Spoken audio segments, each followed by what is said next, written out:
buenas tardes, buenas noches ya. ¿Qué tal? Buenas noches, muy buenas noches, jóvenes, juventud estudiosa. Bienvenidos a una clase más de nuestro curso de Historia del Perú, nuestros jueves históricos, culminando nuestra jornada ya en Tupé Rivero y también probablemente en tus actividades diarias. Como siempre, la felicitación a cada uno de ustedes por darse este tiempo de mejorar académicamente y prepararte para tu ingreso a la universidad, como esperemos todos que así sea. Y el día de hoy vamos a complementar nuestra etapa de guerra contra Chile, que fue el tema que vimos la semana anterior, y vamos a ver la continuación. ¿Por qué te digo complementar? Porque acabada esta guerra, pues se van a continuar dando algunos hechos que nos hacían pensar que seguíamos en una guerra. Y por eso algunos historiadores no separan el tema que vamos a hacer hoy de esa guerra. Si lo deseas ver por separado, también es posible, aunque la idea es que ustedes se den cuenta de que aún se mantienen algunos rezagos de esa terrible guerra que la semana pasada estudiamos, ¿no?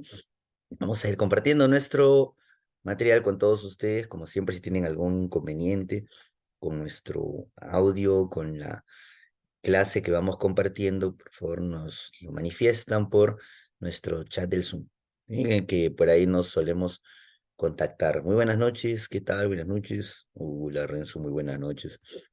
Y, la clase anterior, jóvenes, culminamos nosotros viendo la parte que selló el final de la guerra. Este fue el documento llamado Tratado de Ancón, para hacer memoria. El Tratado de Ancón le ponía fin a una etapa complicada, ¿no? Que les explicamos la semana anterior, con una guerra que desde el comienzo estaba casi perdida, aunque suene medio, eh, que es por ahí, decepcionante, ¿no? El concepto. Desde el inicio estaba bastante complicada, ¿no? Esa guerra. Por los aliados que tenía nuestro rival, por el aliado que teníamos nosotros, por las luchas internas que había en el Perú, los grupos de poder, ¿no? Y eso se notó en la última batalla llamada Huamachuco, en la cual los propios campesinos peruanos y trabajadores de los grandes hacendados de la costa norte, protagonistas de nuestra clase de hoy, apoyaron al ejército rival, al ejército chileno, por orden de sus jefes, de los dueños de las haciendas. Y eso trajo la derrota de Andrés Avelino Cáceres, que era el último, pues, gran militar que estaba intentando extender la guerra. Y tras eso se firma el Tratado de Ancón que les mencionaba. Ese Tratado de Ancón hace que perdamos territorio de manera perpetua y que perdamos territorio, pero de manera momentánea, con chances de recuperar un poco, y también genera pérdidas en cuanto a dinero, ¿no? Deuda, pérdida de algunos recursos, el salitre, por mencionar el más importante, aunque el guano también se vio afectado, y en general, pues un ambiente de derrota, que tampoco es bueno.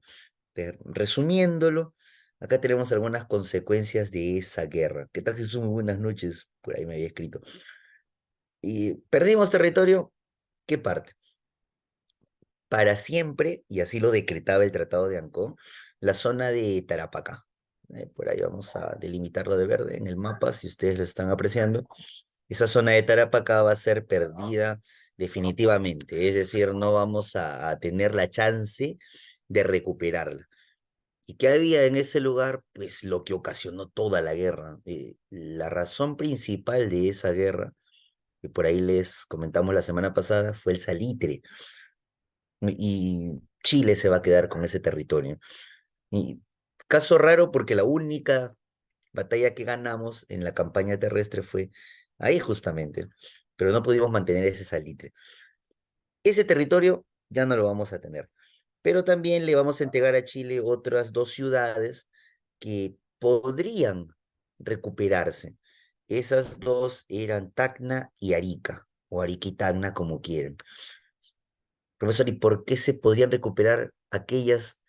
Porque se definió en el Tratado de Ancón de que en un lapso de 10 años se iba a hacer un plebiscito, una pregunta, una encuesta, un referéndum para consultarle a la población de esos dos lugares si después de 10 años quieren permanecer siendo Chile o si desean retornar a ser del Perú.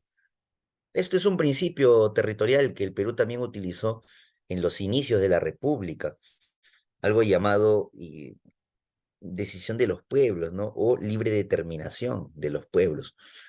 Hay que esperar 10 años. Y hoy en la clase van a pasar esos 10 años.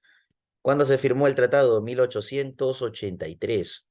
Entonces, jóvenes, en 1893, no se olviden del año, tenemos que preguntarle a Tacna y Arica si desean volver. ¿Qué otras consecuencias tenemos? Bueno, muertes de personajes que pues, se presentaban como grandes personalidades en el futuro, eran bastante jóvenes, destrucción de lugares históricos, la Universidad de San Marcos fue saqueada, la Biblioteca Nacional se incendió, o para decirlo correctamente, la incendiaron los soldados chilenos que entraron a Lima, el Museo de Historia y Antropología, el Museo de Historia Natural, el Puerto del Callao intentó ser destruido, pero por ahí se salvó. Tenemos una destrucción generalizada. Y en esas circunstancias, la historia tiene que seguir, chicos, porque acabó la guerra, pero la historia del Perú no se detiene. Y justo hoy vamos a ver la etapa posterior, ¿no? Y esto no es tan complicado. El Perú prácticamente está destruido. Entonces, si está destruido, algo que a ti no te importa, lo votas, pero no vas a votar al Perú, ¿no? Entonces, si está destruido algo que tú de verdad aprecias, buscas arreglarlo, recuperarlo. Y esa es la etapa posterior a la guerra contra Chile, el periodo en el que se va a intentar recuperarse de la guerra, la etapa en la que vamos a pues, buscar una recuperación del desastre que ha sido la guerra pues, para todos, ¿no? Entonces ahí es que vamos a apuntarle el día de hoy, jóvenes, en nuestro tema, ¿no? Dicen que los chilenos, pregunta por ahí, Renzo, pusieron votos para que Arica sea de Chile, pero no sé si sea cierto o se falsificaron. Ah, ya le entiendo, estimado Renzo, usted ya está yendo a la parte final cuando se decide cuál retorna y cuál no, ¿verdad? Pues sin adelantarnos tanto, aunque por ahí está la pregunta, no fue tan legal el tema. O sea, para decirlo así, ya seguro ustedes sacarán sus conclusiones. No fue tan legal esa decisión. Es más, por ahí les adelanto, Arica se va a quedar finalmente con Chile, como seguro todos sabemos, mediante un pago de por medio. El Perú recibió dinero porque dentro del Tratado de Ancón decía, si alguna de esas dos ciudades quiere quedarse, te voy a indemnizar, Perú. El Perú recibió 6 millones de pesos chilenos de aquel momento, o soles peruanos. Y eso hacía parecer como que estabas vendiendo tu ciudad. O sea, fue mal visto, quedó mal. Por último, hubiéramos dicho, saben que la población decidió, pero hubo dinero por ahí de por medio. Sí, qué maleante. Bueno, fue toda una estrategia. Por ahí vamos a ir mencionando también un poquito de eso en la clase de hoy, un adelanto. Entonces, jóvenes, les comentaba, lo que se quiere es pues, recuperarse. Y esa etapa se le ha puesto por denominación la reconstrucción nacional. ¿Qué es la reconstrucción nacional nuevamente? Es la etapa posterior a la guerra contra Chile, en la que el Perú va a intentar, va a buscar levantarse de esta derrota y tratar de reconstruir el Perú que más o menos estaba así como en la imagen que les estoy compartiendo. Es una foto real, por cierto. ¿Qué zona es esa? Chorrillos, un balneario muy lindo que había antes en Lima Metropolitana.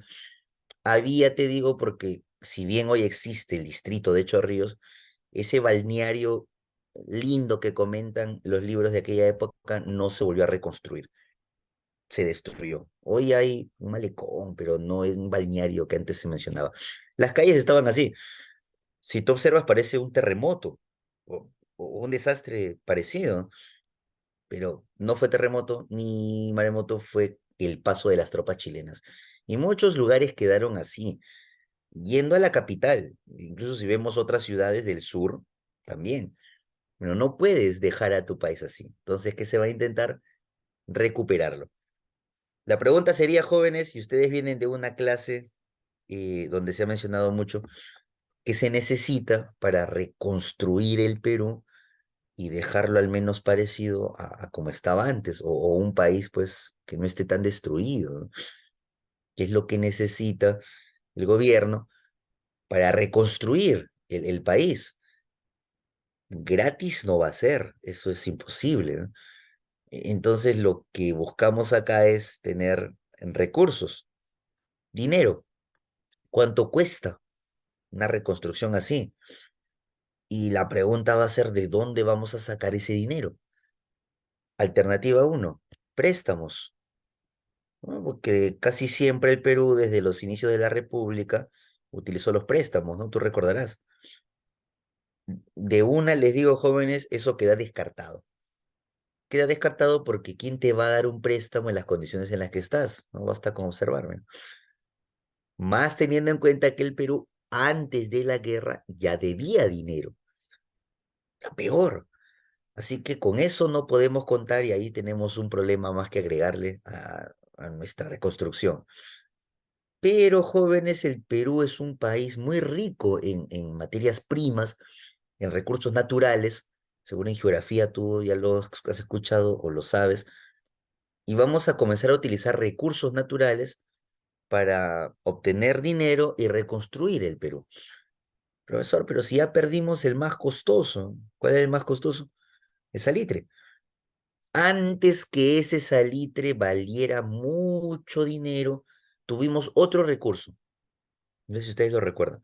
Acumulado en las islas, sobre todo del sur, que vendíamos en toneladas, en grandes cantidades. Por ahí algunos nos estafaron también, pero nos dio dinero. Así es, Renzo, ese era el guano. Profesor, con el guano pues la hacemos, ¿no? Con ese guano. Así es, Carlos.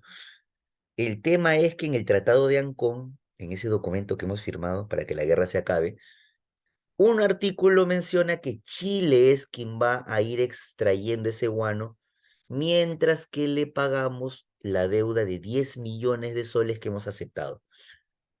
A Chile le dijimos, mira Chile, ahí he firmado que yo te debo 10 millones, mientras tanto, ve sacando el guano de las islas si deseas, y luego yo te pago la diferencia. Si, por ejemplo, cuando ya te voy a pagar, tú has sacado guano por 5 millones de soles, entonces yo te pago 5 millones, ya no los 10.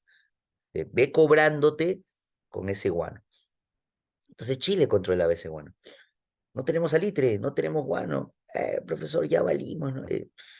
Jóvenes, por eso les decía que Perú es un país rico en recursos naturales. No tenemos solo dos, solo que nos enfocamos solo en esos dos y nos llevaron a una guerra incluso. ¿Qué otros recursos vamos a tener?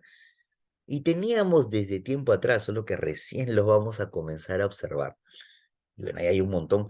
Gracias a esos recursos, vamos a intentar reconstruir el Perú. Tenemos, por ejemplo, metales en el centro del Perú, cobre como el más importante, aunque había también estaño, zinc. Teníamos la corteza de los árboles chiringos en la selva, de donde se obtiene el caucho, también recurso importante. Grandes yacimientos de petróleo en la costa norte hasta el día de hoy, sobre todo Piura, es el lugar más importante. Grandes plantaciones de caña de azúcar, que incluso durante la guerra nos mantuvieron con vida. Eso también es la costa norte de Lima hacia arriba en el mapa. Si quieres agregarle otro más, lana, algodón, que por ahí tienes en la imagen. Tienes bastantes recursos. Con eso vamos a ir obteniendo dinero para la reconstrucción del Perú. La pregunta que yo les dejaré flotando y seguro ustedes se contestarán dónde estén. ¿Esos recursos el Perú los va a extraer directamente o van a venir empresas a llevárselos y nos van a pagar por ello? ¿El Perú los va a extraer directamente y los va a vender o van a venir otros a llevárselos y bueno, nos darán un porcentaje? Ya si tú recuerdas un poco de la era del guano, ya tienes tu respuesta.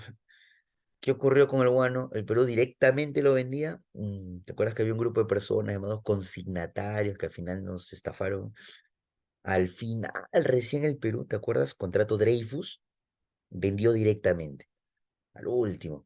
Y a esa experiencia se va a repetir, ¿no? Exactamente, amigo, eso no lo vamos a sacar nosotros.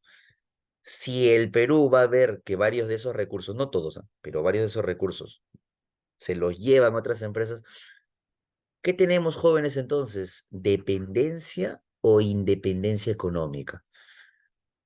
Ya tú te vas contestando. Y esa es una característica económica, lamentablemente, de toda la historia republicana. No solo de este periodo, pero pues, para que veas que se repite, ¿no? Exactamente, jóvenes por ahí, Carlitos, Renzo. Vamos a ser un país dependiente económicamente hablando. Y sí, suscribo lo que colocó nuestro compañero en el chat hasta el día de hoy. Sí, recursos tenemos un montón. Y jóvenes, grandes potencias en el mundo envidian estos recursos que tenemos, aunque suene extraño, quisieran tener incluso la mitad de los recursos que tenemos. Alemania, Japón, Estados Unidos, no sé, el que te imagines, Inglaterra. Profesor, ¿y por qué ellos son potencia y nosotros no? Porque ellos han desarrollado industrias. Ese pequeño detalle nos falta, ¿no? En español, nosotros les vendemos, por ejemplo, el algodón, allá lo transforman en chompas y esas chompas nos las venden a nosotros. Ya, ese pequeño detalle nos falta. Nosotros deberíamos ya vender el producto finalizado algún día, algún día, porque los recursos los tenemos, ¿ya? Pero bueno. Y eso es, bueno, parte de nuestra historia, repito, no solamente es de esta época, de hace tiempo. Pero bueno, concentrémonos entonces y recuerda cómo estamos ahí en el aspecto económico. Vamos a ver ahora las características entonces de esta etapa llamada reconstrucción nacional. Yo ya les comenté una. Vamos a tener dependencia económica de grandes potencias, ¿ya? Teníamos deudas que ya venían desde antes de la guerra. Si tú juntas esas dos, tenemos una crisis económica que es obvia, te la mencioné al comienzo, pero vamos a resaltar un puntito en particular de esto que les estoy compartiendo. Ha sido pregunta de examen de admisión de la Universidad de San Marcos 2 veces. Principal problema que tuvo el Perú acabada la guerra contra Chile. Con un contexto te ponía la pregunta, ¿no? Principal problema o problema más grave que tenía el Perú acabada la guerra contra Chile. Y uno podría pensar que no tenemos salitre, falta de guano, pérdida de territorio, por ahí la respuesta, ¿no? Pero la respuesta es este tercer punto, jóvenes. Estaba circulando en el Perú un billete que valía nada. Su valor es cero o mínimo. Ese billete era llamado billete fiscal, por ahí les conseguí una imagen. Y no tenía valor. Por último, valor aquí interno, local, ¿no? Pero en una reconstrucción tú necesitas hacer contactos con el exterior para que te manden materiales, no sé, cosas que necesites para reconstruir tu país, ¿no? Y con un billete así no se podía tener contacto internacional. Es- no olvidarse, jóvenes. Repito, ha sido pregunta de admisión más de una vez. Principal problema que el Perú tuvo, o problema más grave que el Perú tuvo luego de la guerra contra Chile, no es pérdida de territorio, no es falta de salitre ni de guano, es la circulación del billete fiscal, un billete que no tenía valor y no se podía usar. Entonces, juventud, algún presidente de los que vamos a ver hoy después de la guerra tiene que apuntarle a eso. Alguno tiene que cambiar ese billete si quiere mejorar la crisis. De luego vamos a ver, ¿ya? Eso es en el aspecto económico y en el aspecto político se va a repetir una etapa que ya hemos tenido también después de una guerra. Cuando acabó la guerra contra España de la independencia, ¿quiénes asumieron el gobierno del Perú? Una vez que el Perú se independizó, recuerdan ustedes jóvenes, todos nuestros presidentes tenían la misma profesión. Y por eso a esa etapa Jorge Basadre la llamó primer militarismo en el Perú. Y generalmente la historia en el Perú, por ahí ustedes se irán dando cuenta, se va repitiendo. Nuestra historia republicana es como una rueda de hámster. Muchas veces se va repitiendo los hechos. Después de una guerra tuvimos militarismo. Acabamos de salir de otra guerra. ¿Qué se va a repetir? Otra vez vamos a tener gobiernos militares, muy parecido. La diferencia es que la anterior guerra la ganamos, la independencia. Esta la hemos perdido. Por eso Jorge Basadre llama a este periodo que va a comenzar el segundo militarismo o el militarismo luego de la derrota, que hayamos perdido la guerra, ¿no? Entonces acá vamos a volver a tener militares en el gobierno. En el aspecto político, vamos a tener el segundo militarismo del Perú. La pregunta ahora es, ¿por qué comienza un militarismo nuevamente? Y no es tan difícil, jóvenes, de entender, o vamos a intentar que se entienda fácil. ¿Qué partido político gobernaba el Perú antes de la guerra, antes de que comience la guerra contra Chile? El único partido político que había en el Perú. Hasta ahí la historia era fácil, no tienes que acordarte de 6, de 10 partidos políticos. Solamente había uno, el primer partido político de la historia del Perú, el que le había puesto final al primer militarismo, con Manuel Pardo y Lavalle como presidente. Ese era el Partido Civil. No olvidar, estábamos en el llamado primer civilismo cuando estalla esa guerra. Entonces, si tú agarrabas en aquellos momentos a 10 personas de la calle y tú les preguntabas a esos 10, ¿quién para ustedes tuvo la culpa de que Perú pierda esta guerra? ¿Quién ha sido el responsable de la derrota? De esas 10 personas, 9 te decían el Partido Civil. El Partido Civil tuvo la culpa. Los civilistas nos han llevado a esta guerra y a esta derrota vergonzosa. Detestamos al Partido Civil. Y entonces los miembros del Partido Civil, por vergüenza, por un poquito de remordimiento, se salieron del gobierno. Ya no quisieron seguir gobernando ellos cuando la guerra acabó. O mejor dicho, ojalá se me entienda, o sea, sí quieren gobernar, pero les da vergüenza. Y saben que no es el momento para gobernar. ¿Saben qué? Sí queremos ser presidentes, pero ahora no porque todos nos están viendo feo. Nos vamos a hacer a un costadito. Vamos a esperar que pase un poco esto de la derrota, que nos echan la culpa, ¿no? Que el tiempo haga lo suyo, que el peruano vaya olvidando, y ya en otro momento gobernamos. Entonces los miembros del Partido Civil se hicieron a un lado. No desaparece el partido, está esperando cuándo volver, ¿ya? Pero entonces, si los del Partido Civil se hicieron a un lado, ¿quién nos va a gobernar? Dejaron el gobierno libre, sin dueño. Y ahí van a entrar estos militares. Ahí es que estos militares van a salir al frente y van a decir, nosotros arriesgamos nuestra vida en la guerra, merecemos gobernar. Y así es que nace este militarismo, por el desprestigio del partido civil, que la gente los acusa, y por que los militares han participado en la guerra, pues ellos salen a decir, yo me lo merezco. Ahora, ¿qué militares?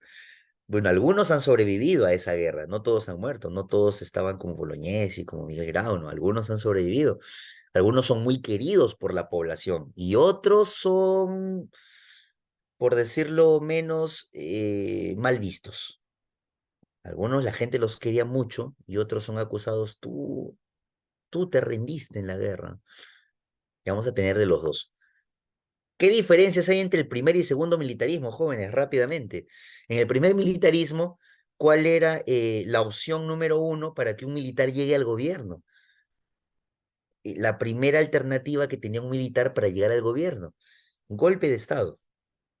La segunda opción, golpe de Estado. Y la tercera opción, golpe de Estado. Profesor, ¿eso quiere decir que solo llegaban por golpe de Estado? Bueno, había una cuarta opción, pero al último, ¿no? Por ahí a algunos se le ocurría, oye, si nos presentamos a elecciones, por cierto, jóvenes, elecciones bastante compradas, o sea, no eran democráticas, entre ellos se elegían, pero bueno, para disimular, ¿no? Pero generalmente hay golpe de Estado. Ustedes recordarán, espero que sí, que los gobiernos casi nunca terminaban cuando deberían. ¿Recuerdan ustedes cuánto debería durar un gobierno en el primer militarismo? 4 años. Era raro encontrar a alguien que termine sus 4 años, ¿te acuerdas? Era extraño, ¿no? La mayoría no terminaba. por golpes de Estado, por guerras civiles. Y ese es el primer militarismo. En el segundo militarismo la cosa se va a actualizar un poquito más se va a modernizar. Y ahora la primera opción de un militar para llegar al poder ya no era golpe de Estado. Ahora van a ser un poco más formales y van a presentarse a elecciones, supuestamente ya no tan arregladas, ¿no? Un poco más democráticas. Pero para tú presentarte a una elección, ¿qué necesitas? Además de mucho dinero, un partido político. Pero el único era el partido civil. Hasta la clase de hoy, jóvenes. Y vamos a terminar una etapa muy bonita en la que solo tenías que acordarte de un partido. A partir de este periodo es que van a ir apareciendo ya más y así poco a poco hasta que hoy tenemos como 50, ¿no? Los militares van a buscar postular con partidos políticos. Y es así que surgen nuevos partidos políticos, además del partido civil. Por ejemplo, el Partido Demócrata, el Partido Constitucional, y rescaté otro porque son varios, ¿eh? El Partido Unión Nacional. Jóvenes, ¿quién fue el líder del Partido Demócrata? Un economista peruano que había sido presidente durante la guerra contra Chile, pero que llegó a esa presidencia dándole golpe de Estado a un militar que tenía cerca de 80 años, llamado Luis Lapuerta. No sé si por ahí recuerdas de quién estamos hablando, un economista que era archirrival de los ex consignatarios, era archirrival del Partido Civil. ¿Por qué? Porque él les quitó el control del guano con el contrato Dreyfus. Ese militar era Nicolás de Piérola. Nicolás de Piérola va a ser el líder del Partido Demócrata. Nicolás de Piérola se fue en plena guerra contra Chile con pasaporte chileno. Nicolás de Piérola conversó con las autoridades chilenas que ya nos dominaban, le dieron un pasaporte chileno y se fue del Perú en plena guerra. Nos dejó con el problemón. Ha vuelto, ha creado su partido político. ¿Y para qué sirve un partido político, jóvenes, en el Perú? Para llegar al gobierno. Cada vez que tú escuches, se ha creado un nuevo partido político, ¿no? Y que sus líderes salga a decir, lo hacemos por el bien de la gente y por ayudar, puede ser, pero ¿cómo lo logras? Llegando al gobierno. Todo partido político que exista va a buscar llegar a algún cargo. Profesor, pero eso es lo normal. Y sí, es lo normal. ¿Dónde está lo extraño? Y hasta por ahí lo que te hace reflexionar, ¿no? Que el primer gobierno que tuvo Piérola durante la guerra contra Chile fue desastroso, fue pésimo, uno de los peores gobiernos que habíamos tenido hasta ese momento. Pero Piérola quiere volver a ser presidente. Eso pasa en el Perú, ¿no? Nicolás de Piérola agarró su bolita mágica, vio el futuro y Piérola dijo, oye, si Alan García pudo, yo por qué no. Y bueno, va a intentar ser presidente. La otra cara de la moneda es el líder del Partido Constitucional, un militar muy querido por la población en aquel momento, sobre todo por la gente de los Andes, aquel personaje al que la gente decía, mira, él sí se quedó peleando hasta el último en la guerra, participó como pudo en las últimas batallas, se fue a la sierra y ahí estaba resistiendo la guerra, ¿no? E incluso se ganó su apodo de Brujo de los Andes.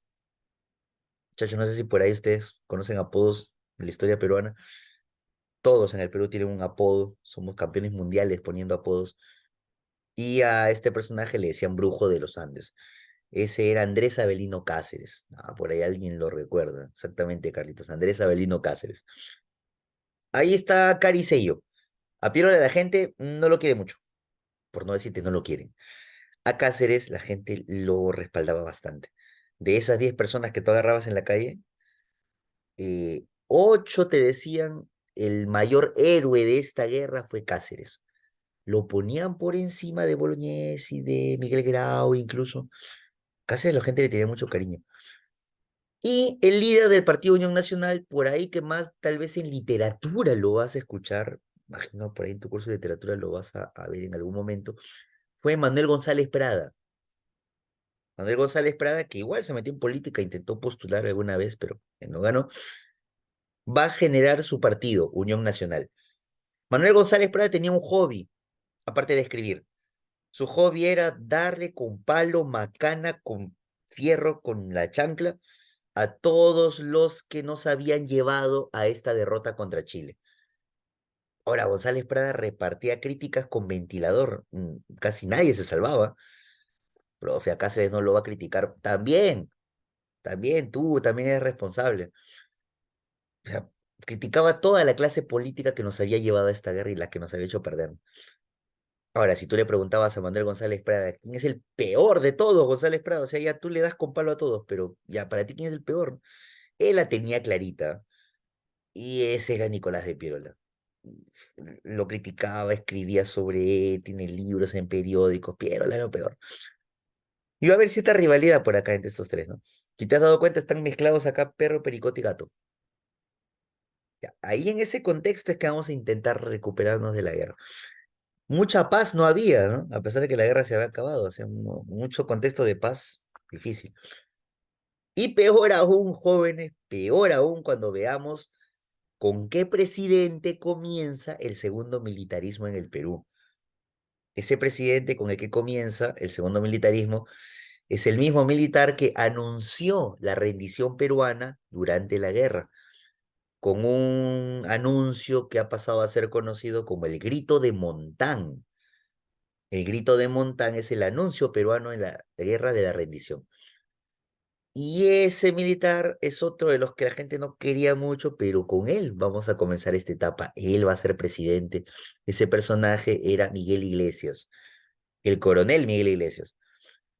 Miguel Iglesias llegó a ser presidente. La pregunta es, ¿por qué si la gente no lo quiere mucho? Porque no lo escogieron los peruanos, lo escogieron los chilenos. Tal como lo oyes, joven, Chile lo eligió presidente. ¿Por qué Chile puede escoger presidentes en el Perú? Porque estábamos invadidos, pues. En plena guerra Chile dominaba, Lima dominaba el territorio peruano. Hay fotos, te hubiera buscado una, lo siento, se me pasó. Hay fotos, por ahí en internet puedes buscar, donde se ve el Palacio de Gobierno con bandera chilena, en plena guerra. Este es un mensaje como decirte, sabes que yo ya te dominé, ya, esto es mío. Y hay así varias imágenes. Entonces, Chile podía elegir presidentes en el Perú. La pregunta sería, ¿por qué escogieron a Miguel Iglesias? No sé si por ahí a alguien se le ocurre. ¿Por qué Chile escogió a Miguel Iglesias? Fácil, porque Miguel Iglesias dijo, Perú se va a rendir en esta guerra. Pero para que tú puedas anunciar una rendición, ¿qué cargo tienes que tener? No puedes ser cualquier militar del grupo. Debes tener un cargo muy importante. Y ese cargo es ser presidente. Entonces Chile dijo, oye, ¿tú sí estás dispuesto a rendirte? Sí, dijo Miguel Iglesias. Entonces te vamos a nombrar presidente. Profesor, pero si lo van a nombrar presidente a él, ¿quiere decir que teníamos otro? Sí, había otro. Y en realidad, jóvenes, aunque ya pasó el tiempo, ¿no? Y hoy por ahí renegarás un poco, teníamos varios personajes se proclamaban presidentes. En Ayacucho tuvimos uno, en Arequipa tuvimos uno, en Lima tuvimos otro. Bastaba con que un líder militar junte campesinos, les dé armas, y ya se podía proclamar presidente. Teníamos varios. Pero para Chile el único oficial era Miguel Iglesias. Y sí, muchos lo llamaron traidores, ¿verdad? ¿Y qué título le pusieron a Miguel Iglesias? Lo llamaron presidente regenerador. Profesor, ¿y eso qué es? Regenerador quiere decir que va a regenerar la paz entre Perú y Chile. No le puedes decir presidente constitucional porque él no ha ganado elecciones. O sea, la gente no lo ha escogido. Pero igual le pusieron presidente con otro título, ¿no? Presidente regenerador. ¿Cuánto tiempo le va a durar ese cargo? Unos 8 meses. No un año, unos 8 meses. Profesor, ¿y por qué tampoco? Porque Chile dice, una vez que tú firmes el Tratado de Ancón y ya mis soldados terminen de irse de tu país, haz lo que quieras. Si tú quieres, te quedas. Si quieres, la gente te saca o te ratifica. Ya, tú ves lo que haces. Yo te doy el poder solo por unos meses hasta que me sirvas. Una vez que acabó ese tiempo, el Congreso peruano le dice, señor Iglesias, coronel, tiene que dejar el cargo. Vamos a nombrar otro presidente. Miguel Iglesias no quiso. No, yo voy a gobernar, dijo. Y como el Congreso no quiere más pelea, no quiere más problemas, porque estamos reconstruyéndonos, el Congreso le dijo, ya está bien, Miguel Iglesias, te vamos a extender tu gobierno 6 meses más. Vas a gobernar 6 meses más. En esos 6 meses vas a convocar elecciones y que la gente escoja a otro presidente. Te vamos a prolongar tu gobierno, está bien. Iglesias se va a quedar 6 meses más. Para que no se te olvide, Miguel Iglesias, que te estamos poniendo por mientras nomás, te vamos a llamar presidente provisional. ¿Qué significa provisional, jóvenes? Mientras tanto, por mientras. Caballerito, tú que me escuchas, si una señorita viene y te dice, ¿sabes qué? Acabo de terminar con mi enamorado, me siento mal, ¿no quieres ser mi enamorado provisional? No te sientas contento ni feliz, ¿ah? Te está diciendo, oye, ayúdame mientras tanto, pues, ¿no? Olvidarme, ¿no? Eso es ser provisional. Por un lapso pequeño. A tú que estás festejando, seguro, profesor, no me mate la ilusión, no. Es mientras tanto, ¿no? Así es, Caritos, o mejor di que no, bueno. Pero Miguel Iglesias aceptó. Ya está bien, voy a estar 6 meses más. No se olviden, 6 meses, ¿ah? Vamos a ver qué pasó cuando acabaron esos 6 meses, ¿ya? En esos meses que él estuvo, algunos hechos importantes van a ocurrir y ahí comenzamos la reconstrucción por fin. Por ejemplo, se reconstruyó la Biblioteca Nacional del Perú. Eso se le agradece al escritor Ricardo Palma. De ahí también que surge un apodo que le dieron, no sé si te acuerdas tú, bibliotecario mendigo, ¿no? Bueno, estaba todo el tiempo en la biblioteca. Y él ayudó con la reconstrucción, incluso tuvo que ir a pedir libros a Chile que se habían llevado los militares, pidió donaciones y dejó una biblioteca utilizable otra vez.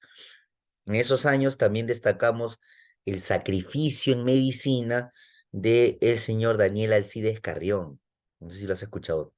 Daniel Alcides Carrión va a inyectarse los brotes verrugosos que tenía un paciente de una enfermedad que estaba acabando con la población muy rápido. Esa enfermedad fue conocida como la verruga peruana, o también se le llamaba la fiebre de la orolla. Se pensaban que eran dos enfermedades diferentes, luego se supo que era la misma. Le brotaban verrugas muy dolorosas a los enfermos de eso y la gente estaba muriendo muy rápido.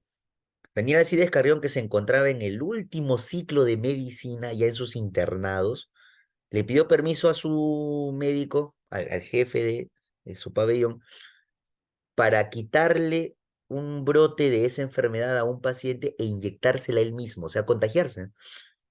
Para comenzar a escribir la sintomatología, o sea, los síntomas que tiene un enfermo con la verruga, para poder llegar a una vacuna, a una medicina. Se inyectó ese virus y en menos de 40 días murió. Era bastante mortal esa enfermedad. Profesor, ¿y encontró la vacuna? No, pero ayudó a que otros médicos vengan después y con lo que él había estado escribiendo se encuentre una vacuna. Por eso se le llamó el mártir de la medicina peruana, Daniel Alcides Carrera. Ahí hay dos hechos importantes de estos meses de gobierno de Miguel Iglesias, pero si ustedes son muy hábiles, no es una obra de Miguel Iglesias, o sea, no son cosas que él ha hecho, coinciden con su gobierno. ¿No hay alguna obra que él haya hecho? Sí, subió un impuesto llamado contribución personal, que antes se había llamado tributo indígena. Profesor, ¿y por qué si se llamaba tributo indígena le cambiaron de nombre? Porque Ramón Castilla en una constitución dijo que nunca más se iba a cobrar tributo indígena. ¿Qué hicieron estos personajes? Para poder cobrarlo, le cambiaron de nombre. Unos pillines. Es como que a ti te diga mañana, no te vamos a cobrar la luz, qué bacán, te vamos a cobrar energía. Es lo mismo. Ya, le cambiaron de nombre para poder cobrarte. Y eso generó molestia, obviamente indignación en las personas más perjudicadas, los indígenas. Y esto terminó en una rebelión indígena en Huaraz y en distritos alrededor. Esa rebelión fue liderada por Pedro Pablo Atusparia y su lugarteniente, Pedro Cochachín, o también llamado Uchupedro. En resumen, muchachos, Uchupedro terminó fusilado. lo mató el ejército que mandó el gobierno de Iglesias. Pedro Pablo Tusparia terminó preso en Lima, aunque no se le recuerda tan bien, porque Pedro Pablo Tusparia luego terminó negociando con el gobierno algunos beneficios propios. Entonces por ahí la población lo vio como que, oye, tú apoyaste, pero estás en el bando del gobierno. Bueno, mucho Pedro sí terminó así peleando hasta el final, ¿no? Moraleja, los indígenas te la dicen. Gobierno peruano, ¿tú te acuerdas de nosotros cuando hay que cobrar impuestos, cuando hay que recolectar dinero y quieres reconstruir el Perú? Pero no te acuerdas de nosotros cuando vienen grandes hacendados, dueños de tierras, y nos quitan nuestras tierras, nos las invaden. Ahí sí no te acuerdas de nosotros. Y bueno, tenías razón, ¿no? Terminó mal esta rebelión. Muchachos, pasaron los 6 meses del gobierno de Miguel Iglesias. ¿Qué tenía que ocurrir? Porque eras provisional. Chao, gracias, ¿no? ¿Convocó elecciones Miguel Iglesias? No. Entonces, ¿quién va a gobernar? Él. Miguel Iglesias no quiso renunciar. Dijo, yo voy a gobernar. ¿Sabe lo que quería hacer Miguel Iglesias? Gobernar 4 años completos como si hubiera sido elegido en elecciones. Valga la redundancia. Él quería tener un gobierno completo. Y fácil, como no se quiere ir por las buenas, en un militarismo eso significa solamente algo. Van a venir tropas de otro caudillo y lo van a querer sacar. Y ese militar que va a venir con sus tropas, campesinos armados, a tratar de sacar a Miguel Iglesias, ya se la tenía jurada a Miguel Iglesias desde la guerra. Eran rivales. Ese militar se molestó mucho cuando Miguel Iglesias dijo, el Perú se va a rendir, porque ese militar seguía luchando, él seguía intentando resistir y de pronto está peleando y escucha que el Perú se va a rendir. Ese militar dijo, pero ¿a quién le has preguntado, Miguel Iglesias? ¿A quién le has consultado? Tú solito te has mandado. Entonces, ese militar, muchachos, apodado Brujo de los Andes, va a ir a buscar a Miguel Iglesias en plena guerra para pedirle explicaciones. Lamentablemente, nunca se encontraron porque los propios hacendados, como te conté al comienzo de la clase, terminaron traicionándolo, ¿no? Y ahora viene su revancha. Ese era Andrés Avelino Cáceres. Dos viejos rivales de la guerra. Andrés Avelino Cáceres se la tenía jurada a Miguel Iglesias y ahora se van a volver a enfrentar.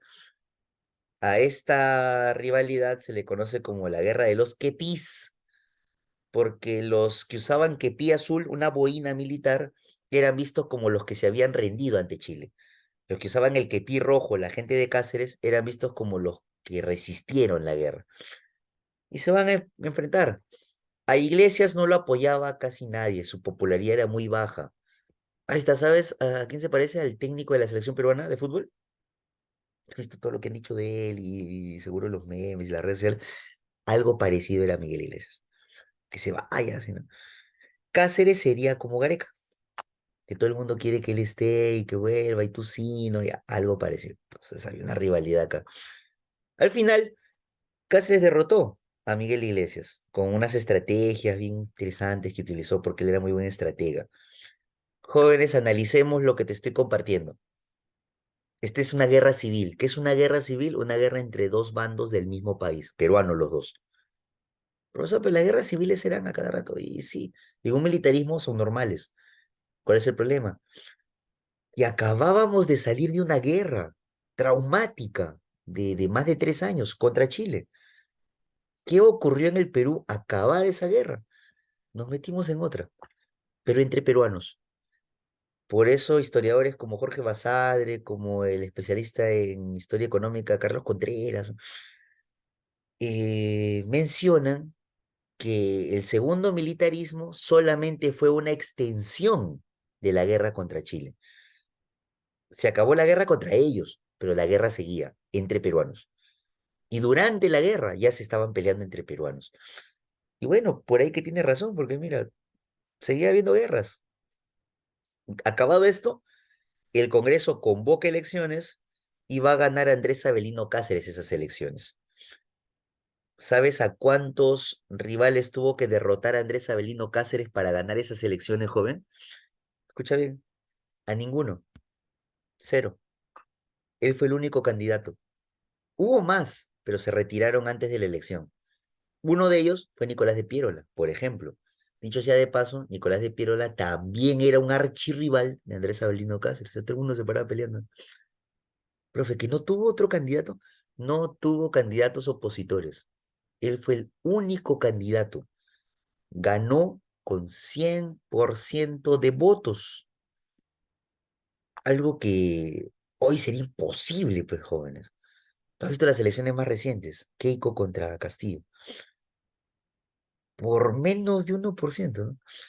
Y a Cáceres se burla de eso y ganó con 100% de votos. Histórico. Eso no debería volver a ocurrir en el Perú, pero ya sabes que en el Perú pasa de todo. Y Cáceres va a gobernar.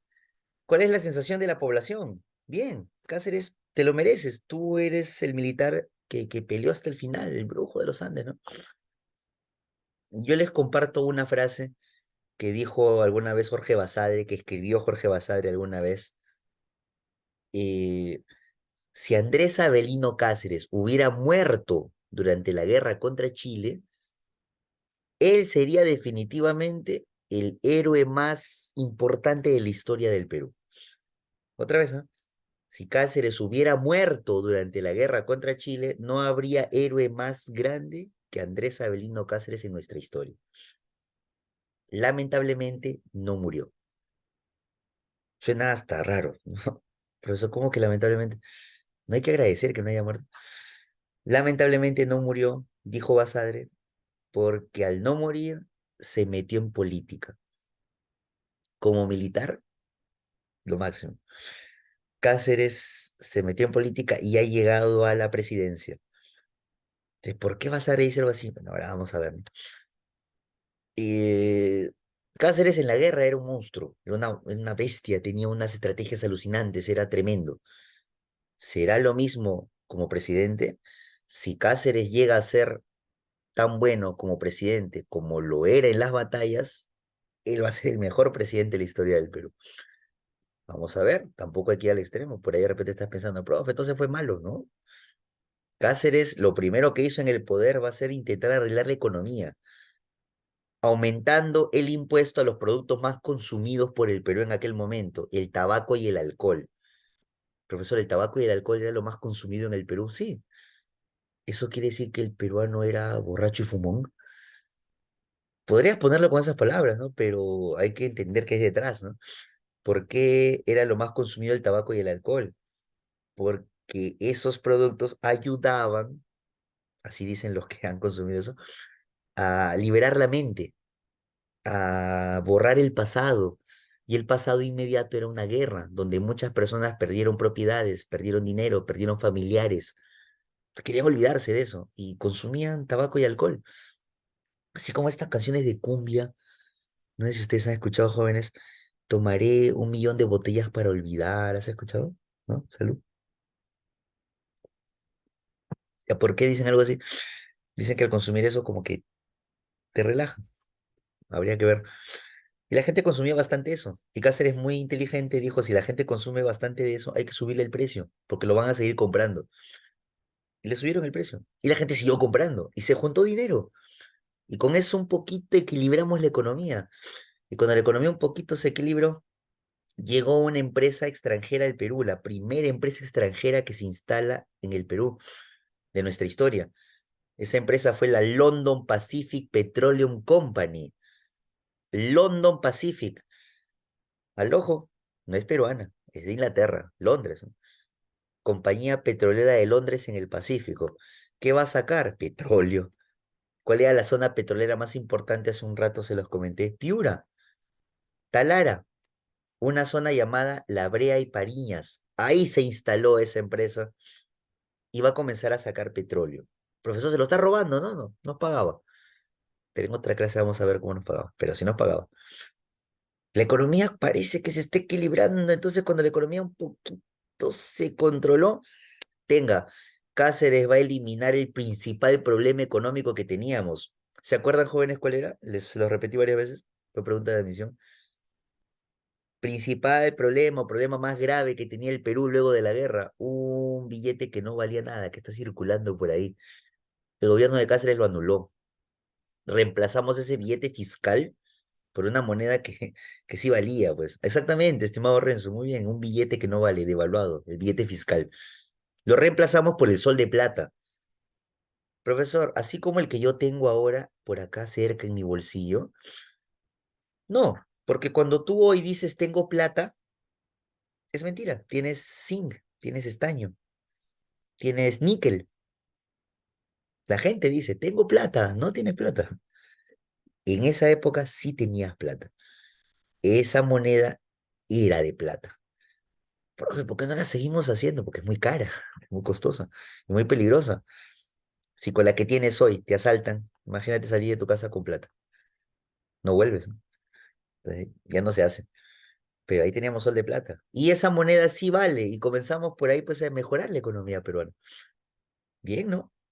También tiene algunas obras como el primer alumbrado eléctrico de nuestra historia en el centro de Lima, la primera vez que se llega a usar el teléfono, el primer teléfono aparece en nuestra historia, el telégrafo.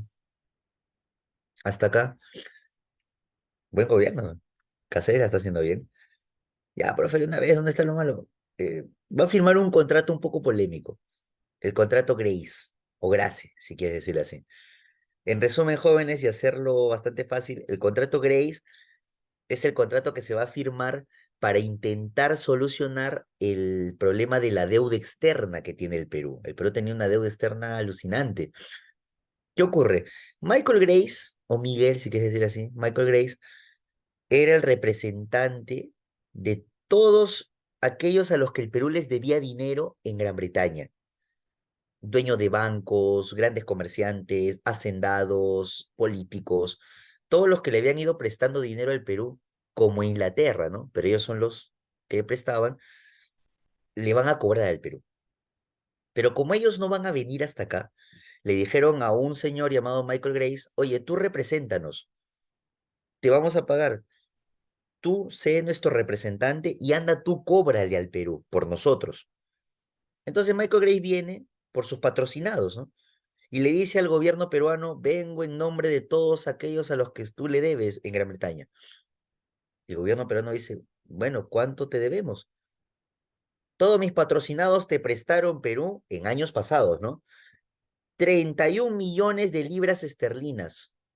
Jóvenes, no soles, ¿ah? No pesos, libras esterlinas. Y eso equivalía a algo así como 6 veces nuestra moneda. Pero ustedes que son muy hábiles en economía, sabes que cuando a ti te van a cobrar una deuda, no te van a cobrar lo mismo que te prestaron. 31 millones es lo que nos prestaron. Y Michael Gray dice, por cierto, hay que agregarle los intereses, ¿no? Así es, Renzo, por eso cuídense de los préstamos, jóvenes, tengan mucho cuidado si alguna vez piensan sacar uno, o si usan tarjetas de crédito, por eso los especialistas en economía siempre te dicen, ten cuidado con las tarjetas de crédito. El dinero llega fácil, el problema es pagarlo. Ya, profesor Agrano, nos han prestado 31 millones, ya, ¿cuánto hay que pagarles? 51 millones de libras esterlinas. ¿De dónde? ¿Quién sabe? Pero eso hay que pagar. 51 millones de libras. Esa deuda era imposible de pagar. Así es, señorita Brenda, así quedó Cáceres y el gobierno. Yo te lo resumo, eso no lo podíamos pagar, era imposible, no había manera, no teníamos de dónde. Entonces Michael Grace ya sabía. Michael Grace llega diciendo, Perú, yo ya sospechaba que me ibas a decir que no tengo, que no te alcanza. Entonces te tengo una propuesta, y esa propuesta es el contrato. ¿Qué has hecho con todo ese dinero que te hemos prestado? ¿En qué lo has usado? Y el Perú dijo, ¿no? Bueno, construí hospitales, hice ferrocarriles, por ahí uno que otro puente. Entonces Michael Gray le dice al Perú fácil, a partir de ahora todo eso que tú has comprado con mi dinero o con el de mis patrocinados va a pasar a ser parte de nosotros. Nosotros nos vamos a agarrar eso. Cuando mis patrocinados recuperen sus 51 millones de libras, te devuelve tus cosas. Profe, no entendí nada. Jóvenes, imagínense que yo a uno de ustedes les presto 50.000 soles. No te emociones, es de mentira. Te presto 50.000 soles. Entonces, termina el ciclo, por acá pasan unos 5 años, imagínate, 10 años. Me vuelvo a encontrar con alguno de ustedes. Ya ustedes son importantes empresarios, ¿no? Terminaste tu carrera. Y yo te digo, oye, jovencito, ¿te acuerdas que te presté 50.000 soles hace 10 años? No me has pagado, págame. Y tú me dices, ¿sabe qué, profe? Ya no tengo ese dinero, ya me lo gasté, pe, he construido mi restaurante, 5 tenedores, mi plata se ha ido ahí lo he invertido, ¿no? Entonces yo te voy a decir, ¿sabes qué? A partir de ahora, ese restaurante que tú has hecho, yo lo voy a usar, yo lo voy a administrar. Lo que gane por día va a ir a mi bolsillo. Cuando yo recupere mis 50.000 soles con intereses, te devuelvo tu restaurante. No me lo voy a agarrar para siempre. Es para recuperar mi plata. Una vez que la recupere, te lo devuelvo. Juventud, pregunta, ¿eso está bien? ¿Está mal? ¿Es una estafa? ¿Es algo justo? ¿Por eso nos quieren robar? ¿Tú me lo ves? ¿Entendiste o no entendiste más o menos? O sea, con el dinero, algo hemos hecho. Si queréis, dice ya, dame lo que has hecho con ese dinero. Una vez que yo recupere mis 51 millones de libras, te devuelvo tus cosas. Pues eso no. Es una estafa, es el amigo Carlos. Estimado Renzo, gracias. Para mí está bien, ¿no? Claro, hay que verlo del otro lado, ya. Imagínense que el Perú dice, no, no estoy de acuerdo. Imaginemos, ¿no? Y ya, entonces, ¿dónde queda esos 51 millones de libras? O sea, de alguna manera hay que pagarles. Porque si no, jóvenes, si fuera tan fácil como decir no tengo, todo el mundo se prestaría dinero, ¿no te parece? Yo mañana voy al BCP y me presto 100.000 soles. Cuando me vengan a pagar, le digo, no sabes que no tengo, pues. ¿No haría todo el mundo eso? De alguna manera hay que pagar, porque si no, como por ahí se vas a quedar también como mal pagador, pues, ¿no? O sea, como que, pues, entonces nunca más te prestamos, ¿no? Claro, hay que ver los pros y las contras, por ahí están analizando, me da gusto, muchachos. Ya yo te lo hago resumen, ya, porque si no vamos a volar. Resumen. ¿Qué pidió Michael Grace? Michael Grace pidió nuestros ferrocarriles. Pero me vas a dar tus ferrocarriles, los que has construido con mi dinero. ¿Cuántos ferrocarriles eran? 11. Michael Grace dice ya. ¿Cuánto ganas tú al mes usando estos ferrocarriles, en transporte, cobrando pasaje? ¿No? Michael Gray sacó su cálculo y Michael Gray le dice, Perú, para que yo recupere mis 51 millones de libras, tengo que tener tus ferrocarriles por 99 años. Imagínense, me vas a dar tus ferrocarriles por 99 años. Incluso yo voy a morir, dice Michael Gray. Mis hijos lo van a seguir administrando. Los hijos de mis patrocinados. Inglaterra. ¡Hala! 99 años, ¿tanto debemos? Aparte, pidió petróleo. Pidieron una zona de la selva para buscar algún recurso. Pidieron libre navegación por el lago Titicaca para ver si algo encuentran por ahí. Pidió guano y pidió metales. Y con todo eso recién se van a cobrar, ¿ah? 51 millones de libras, ¿no? Obviamente la propuesta llegó acá al Congreso, llegó al gobierno y comenzaron a discutirla, que sí, que no, que le bajen acá, hay que intercambiar esto por esto y muchachos, 3 años estuvieron discutiendo en el Congreso si se firma, si no se firma. 3 años. Bien demorones, ¿no? Después de 3 años se firmó el contrato Grace. Profesor, ¿y por qué si al final se firmó tanto demoró? Porque comenzamos a negociar, ¿sabes qué? Bájale un poquito, 99 es mucho, me estás pidiendo petróleo, te lo cambio por esto y así, ¿no? Finalmente, ¿cómo quedó? Mira, les dimos nuestros ferrocarriles, no por 99 años, por 66, que igual es bastante.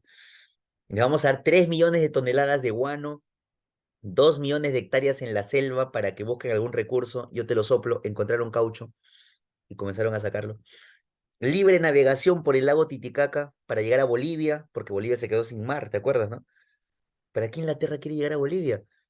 Para comprarle esos recursos y revenderlos en el mundo, ya que Bolivia no puede vender al no tener mar y no hay aviones en esa época. Y así otras cositas. Por ejemplo, les tenemos que pagar 80.000 libras esterlinas al año por 33 años.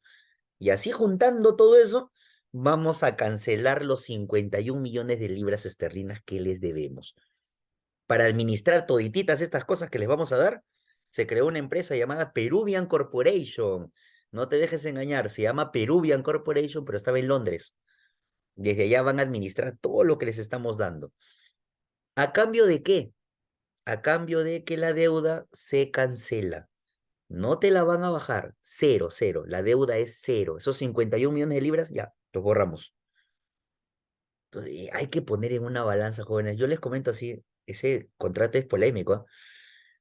Están las voces que dicen, ¿sabes qué? Perú has entregado demasiado. Está bien que hayas que pagar una deuda, pero ahí en todo lo que estás entregando hay más de 51 millones de libras. Están las voces que dices, Perú, has hecho lo correcto, porque de alguna manera había que pagar y teníamos que cancelar esa deuda. Entonces, Perú costó, pero cancelaste la deuda. Y están los que no saben si es bueno o malo, están en el punto medio, ¿no?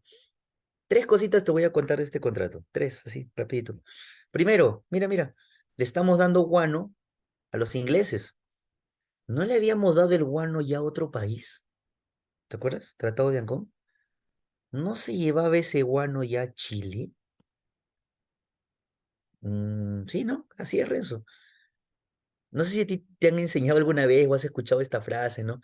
Lo que te regalan a ti, lo puedes volver a regalar. Lo de que puedes, puedes, ¿no? Pero se ve raro, ¿no? Mal, ¿no? Oye, te regalo esto que me regaló él. ¿No has escuchado tú? Oye, no se regala lo que te regalan. ¿Por qué Perú le va a dar el guano a Inglaterra si ya se lo había dado a Chile? Porque somos unas ratitas de aquellas, muchachos. Somos unos terribles, ¿no? Perú le dio el guano a Inglaterra por encima de Chile. Cuando Chile se enteró, se quejó. Una de las razones de por qué demoramos 3 años en firmar ese contrato es porque Chile se metió. Cuando ya se iba a firmar, Chile apareció, nadie sabe de dónde, allá en Washington, se iba a firmar en Estados Unidos, ¿ah? Chile mandó a sus representantes, tumbó la puerta y dijo, no, no vamos a permitir que se firme, po. Nadie firma ese contrato por encima de Chile. ¿Por qué Chile se metió? Porque Chile se dio cuenta. Oye, Perú, ¿cómo le vas a dar eso a Inglaterra si ya me lo diste a mí? Los ingleses escucharon. Hey, hey, Perú, wait, wait, espera. Perú, esperar un momento, yo arreglar situación. Los ingleses agarraron a Chile. Oye, ven, ven, ven a una esquina, ven. ¿Te estás quejando, me parece, Chile? No, pues ese bueno es mío, po. ¿Por qué es tuyo? Gané la guerra. ¿Y quién te ayudó a ganar la guerra? ¿Te vas a quejar? Ya, lárgate. Y los ingleses votaron a Chile. Y Perú se mataba de risa a un costado, porque sabemos que eso está mal, ¿ah? Estamos rompiendo un contrato. Nos llegó altamente, ¿no? Inglaterra, llévatelo. Porque Perú dijo, ¿a quién prefiero dárselo? ¿A Chile o Inglaterra? Con Chile teníamos nunca porque hemos perdido la guerra. Inglaterra, llévatelo tú. Se lo dimos a Inglaterra. Oye, Chile no va a decir nada. Chile se la va a cobrar, obviamente. No, no queda así, ¿no? Pero después se la va a cobrar, ¿eh? Después vamos a ver Chile cómo va a cobrárselo. Ya, un detallito es ese. Otro detallito, muchachos y muchachas. El otro detallito es eh, cómo se llegó a firmar ese contrato al final, ¿no? Una parte del Congreso no quería firmarlo, no quería firmarlo. ¿Y sabes qué pasó con esos congresistas que decían que no y demoraban, demoraban? El gobierno los votó, expulsó a los congresistas que no querían. Eso era ilegal, sin razón, ¿ah? Eso es antidemocrático. Y en lugar de esos congresistas pusimos nuevos que sí querían firmar. Y así se firmó el contrato Grace. ¿Y quién está detrás de eso? Lamentablemente, el presidente. ¿Y quién era el presidente? Andrés Avelino Cáceres. Eh, eso no fue bueno, porque está quedando pues como los presidentes que antes habíamos tenido y los que paramos criticando, ¿no? Hay corrupción. Ay, Cáceres, ¿qué has hecho, no? La política lo absorbió. Y ya para la cerecita del pastel, ¿y por qué Basadre dijo alguna vez, Cáceres, mejor te hubieras muerto en la guerra, quedabas como lo máximo? Había un impuesto que Miguel Iglesias había puesto, ¿te acuerdas? De la contribución personal y que los indígenas se molestaron, le hicieron una rebelión, ¿no? Cuando Cáceres llega al gobierno, toda esa enorme cantidad de indígenas campesinos montoneros que ayudaron a Cáceres en la guerra lloraban de emoción. Por fin, el Taitita Cáceres es presidente, Papito Cáceres, la verdad en quechua. Nuestro Papito Cáceres va a eliminar esa cochinada que nos cobran. Es el primer presidente que nos habla quechua. Y de verdad, el primer presidente que les hablaba quechua. ¿Sabes cuál ha sido el segundo? Lo han metido preso el año pasado. Casi nomás no haya. La gente se emocionaba. ¿Qué hizo Cáceres en el gobierno? Aumentó ese impuesto. No lo anuló, lo incrementó. Le partió el corazón a todititas esas personas. Imagínate la decepción que habrán sentido, ¿no? Y le cambiaron de apodo. Ya no le van a decir brujo de los Andes. Le pusieron tirano de los Andes. Ese divorcio fue doloroso. ¿Cómo es en la frase de las redes sociales? La caída de un héroe o algo así, ¿no? Cáceres, pero si recién estás en política, ¿no? Mi primera chamba. Entonces su gobierno es medio polémico. Tiene algunas cosas positivas. La economía, la arregló. Y otras como esto que hizo, ¿no? Y cuando Cáceres sale del gobierno, dejó todo arreglado, metió los tentáculos y él eligió al siguiente presidente, llamado Remigio Morales Bermúdez. Uno al que en realidad no se le recuerda tanto porque Remigio Morales Bermúdez no tiene grandes obras, no tiene en realidad. Por ahí él creó la ley de las elecciones municipales, algo que destacar. O sea, gracias a ese gobierno, hoy elegimos alcaldes, ¿no? Pero lo más importante es de tu pantalla. Llegamos al año 1893. Profesor, ¿qué me importa? Te dije al comienzo que sí nos importa. Se cumplen 10 años de que entregamos Tacna y Arica. Y hay que preguntarle si quieren volver. Y no se hizo la pregunta. No se llegó a hacer el plebiscito, porque Chile se negó. Chile se negó a hacer el plebiscito. ¿Cuál fue el pretexto de Chile? Perú, tú no me has pagado los 10 millones de soles que acordamos. Como no me has pagado todavía, no vamos a hacer esa pregunta. Y Tacna y Arica van a seguir en posesión de Chile. Y esa fue la excusa que utilizaron. ¿La razón cuál es? Tú la sabes. ¿Por qué Chile está molesto, está picón y no quiere hacer la pregunta en Tacna y Arica, ¿no? ¿Te acuerdas qué pasó, no? Exactamente, señorita Brenda, porque nos burlamos de Chile, esa es la frase, esa es la palabra, nos burlamos de Chile y le dimos el bono a Inglaterra. Se la cobró, pues. En política nada queda sin respuesta. Todo tiene una revancha. Profesor, pero yo he escuchado alguna vez que la venganza nunca es buena, mate el alma y le venga. A esta gente le llega. No les importa. En política eso no pasa. Entonces, Morales Bermúdez pasó así, casi sin pena ni gloria. Es más, ni siquiera terminó su gobierno porque murió. Murió cuando faltaban solo unos mesecitos para que acabe. Y lo reemplaza otro personaje llamado Justiniano Borgoño. Justiniano Borgoño convoca elecciones, unas elecciones compradas. Muy lamentable porque en esas elecciones, otra vez, el único candidato fue Andrés Avelino Cáceres y gobierna por segunda vez el segundo gobierno de Andrés Avelino Cáceres. Profesor, y otra vez porque hubo cero candidatos que le tienen miedo. Es que otros candidatos sí se iban a presentar, ¿ah? Pero comenzaron a quejarse, hicieron puchero, hicieron pataleta, hicieron rabieta y dijeron, Congreso peruano, tú vas a hacer lo que sea para que él gane. Y tú, Cáceres, vas a hacer lo que sea para ganar. ¿Por qué se quejaban? Porque Cáceres no debió haber postulado, ya que él era congresista y para postular al gobierno tendría que haber renunciado 6 meses antes y renunció 2 semanas antes. E igual le permitieron postular. Entonces otros candidatos recontra molestos, si él postula, nosotros no. Váyanse, les dijeron, y se fueron. Y Cáceres postuló solito. Y ganó, igual a él no le importaba. Y ahí está el final de su gobierno, en esto que está haciendo. Mira, mira, casi no duró su gobierno, ¿te das cuenta? Casi no duró, ¿no? ¿Por qué? Porque sus rivales lo acusaron de tener un afán reeleccionista. ¿Y eso en español qué es? Que tú te quieres quedar eternamente en el poder. Vas a postular, postular, reelegirte las veces que puedas. Vas a hacer lo que sea para ganar. Tienes un afán reeleccionista. Y por eso sus rivales políticos se juntaron, formaron algo llamado la Coalición Nacional y le hicieron una guerra civil. O sea, lo quiere sacar ya a la fuerza. Un intento de golpe de Estado, ¿no? ¿Sabes dónde está lo extraño? ¿Quiénes se están juntando para sacar a Cáceres? ¿Te acuerdas que había un partido que se moría de vergüenza y está esperando el momento para regresar? Bueno, volvió a aparecer el Partido Civil. ¿Sabes quién ayudó a Cáceres a ganar su primera elección, la primera donde fue también candidato único? El Partido Civil. Pero en política a veces eso pasa, jóvenes. Te das vuelta como una media. Y el Partido Civil ahora quiere sacar a Cáceres, aunque ellos lo ayudaron a llegar ahí. ¿Y sabes con quién se está juntando el Partido Civil? Y ahí es donde no se desmaya. Con el Partido Demócrata. Profe, no entiendo nada. ¿Cuál es el problema de que se junten? El líder del Partido Demócrata era el señor Nicolás de Piérola. Y el archirrival número uno del Partido Civil era Nicolás de Piérola. Les quitó su guano, contrato Dreyfus, ¿no?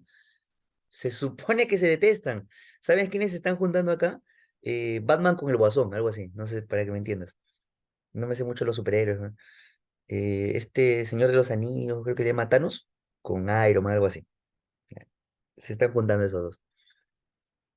Eso pasa a veces en la política, pero es rara, ¿no? Es extraño. Pero bueno, se juntaron. ¿Para qué? Para sacar a Cáceres. Y al final lo sacaron, pues, muchachos. Pierola le ganó esta guerra civil. Bueno, en realidad Cáceres renunció. Él renunció, aunque la historia dice que él perdió, ¿no? Y por eso su gobierno dura nada, mira, menos de un año. Asume el gobierno mientras tanto un político llamado Manuel Candamo, que convocó elecciones de inmediato, y esas elecciones las va a ganar para que te caigas de tu silla, tu cama, tu mesa, en el suelo donde estés, Nicolás de Piérola. Profesor Nicolás de Piérola, no que la gente lo odiaba, él tenía cólera y que había sido un mal gobernante, pero ganó. ¿Sabes por qué ganó? Porque como a Cáceres la gente ya no lo quería, el que se enfrente a Cáceres va a quedar como el héroe, como el bueno. Y Piérola es el que se enfrentó a Cáceres. Y a veces, muchachos, hay una característica un poco negativa de la sociedad peruana. Nos incluimos todos, yo también, ¿no? Que a veces olvidamos rápido. Históricamente eso pasa. La gente tiende a olvidar muy rápido las cosas. Entonces, en un lapso de 10 años, se olvidaron lo desastroso que había sido Piérola en su gobierno y lo apoyaron. La gente decía, vamos, Piérola, gana la casa. Y bueno, ganó. Como Piérola no es militar, ¿qué periodo se está terminando? Se acabó el segundo militarismo. Adiós.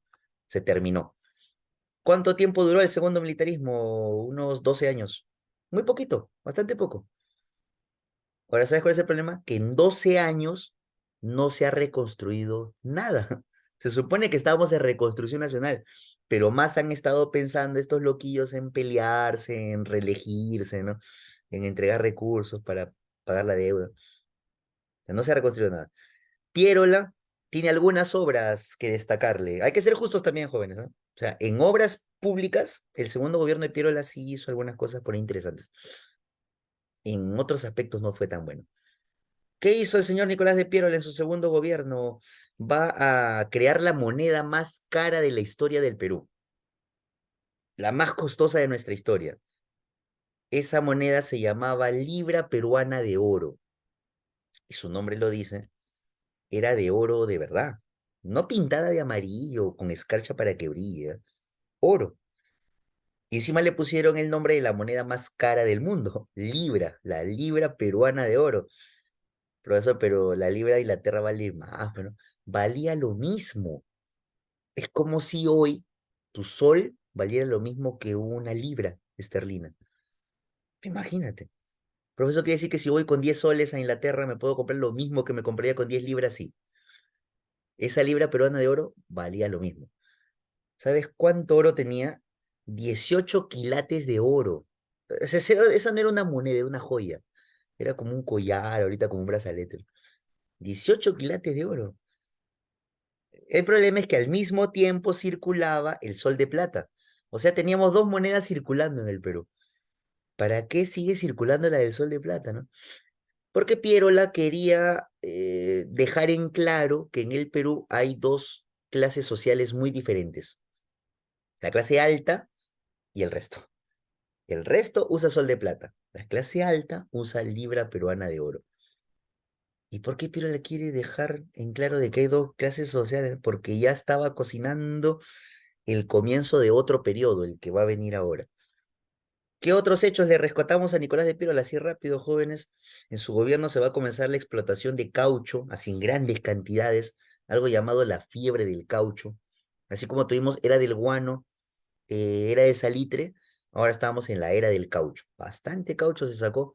Lamentablemente se explotaban los pobladores nativos de la selva para sacar ese caucho. Y los ingleses también se lo llevaban, ¿no? Como el ejército peruano en ese momento, disculpando la palabra, muchachos, era una cochinada. mm, no teníamos reservas militares, ningún joven se quería inscribir al ejército, se tenía el trauma de la guerra contra Chile, o sea, estaba ahí abandonado. Si algún país nos hubiera querido invadir en ese momento, nos sacaba la mugre. Piero la dice, vamos a intentar controlar al ejército peruano ahora que está débil. ¿Por qué Piero la quiere controlar al ejército? Porque los militares, ¿qué generalmente hacen? Desestabilizan, pues golpe de Estado, guerra civil, ¿no? De Piero la dice, no quiero que algún militar en mi gobierno y en los que van a venir después vuelvan a generar caos, que golpe de Estado. Para eso hay que controlar al ejército, dice Pirola. Y Pirola trajo una misión militar francesa llamada Misión Clement para que le recomiende cómo controlar al ejército. Y esa misión Clement le dice, fácil, presidente Pirola, tienes que crear una escuela militar donde el gobierno sea el que controle a los futuros militares. Y se creó una escuela militar grandota que hasta ahora existe, llamada Escuela Militar de Chorrillos. Sí, por ahí se ha escuchado, está frente a la playa. Un campo grandote tiene. Una vez creada la escuela militar, se pensó que con eso iba a mejorar el ejército y los jóvenes van a querer inscribirse porque es una escuela nueva, pues bien bacán. 4 gatitos nomás se inscribieron. Miau. Pirola le pregunta a la misión Clement, oye, Pablo Clement, que era un coronel importante francés, mira, tú me dijiste que haga la escuela y que se van a meter los militares y yo los voy a controlar. No se ha metido casi nadie. Y Clement le dice, pero Piero, el estimado Piero, ¿no? No basta con hacer la escuela. Tienes que darle un empujón a tu población para que se meta a esa escuela militar. Oblígalos. Y Piero le hizo caso y se creó el sistema militar obligatorio. El terror de los jóvenes en aquella época. Bueno, de los jóvenes que eran vaquines, de los que no hacían nada, de los que no estudiaban, los que no trabajaban, que se juntaban con los amigos del barrio y no hacían nada. Ahí estaba su terror. Ahí sintieron el verdadero terror, muchachos. Porque los militares salían a las calles a pasearse, a buscar a estos jovencitos que pudieran servir a la patria en lugar de estar vagando por ahí. Y se los llevaban a la fuerza, en caballos. Se los llevaban al cuartel, a la Escuela Militar de Chorrillos. Y con eso, bueno, el ejército un poquito pasó a ser controlado por el gobierno ahora. ¿Sabes qué está dejando Piero listo? Está sentando las bases, está aplanando el suelo para que comience una etapa llamada República Aristocrática. ¿Qué es la República Aristocrática, jóvenes? Es la etapa, así en resumen, ¿ah? En el que la clase alta es la que va a gobernar en el Perú. ¿Por qué se dice que Piero la dejó todo listo para que sean los miembros de la clase alta los que gobiernen? Por ejemplo, porque ya comenzó dividiendo con la clase alta una moneda, la clase baja otra moneda. Por ejemplo, porque Pierola creó una ley de elecciones. En esa ley de elecciones solamente podían votar los que sabían leer y escribir, y ahí son muy poquitas personas.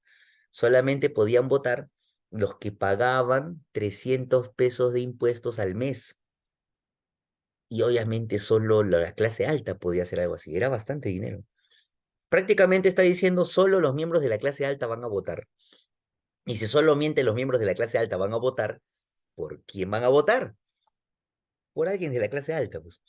Entonces, a esa etapa que está comenzando con Pierola se le llama República Aristocrática. Y ese es el siguiente periodo de nuestra historia.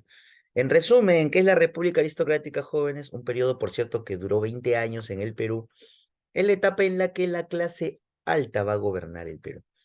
Y esa clase alta estaba formada por algo llamado oligarquía.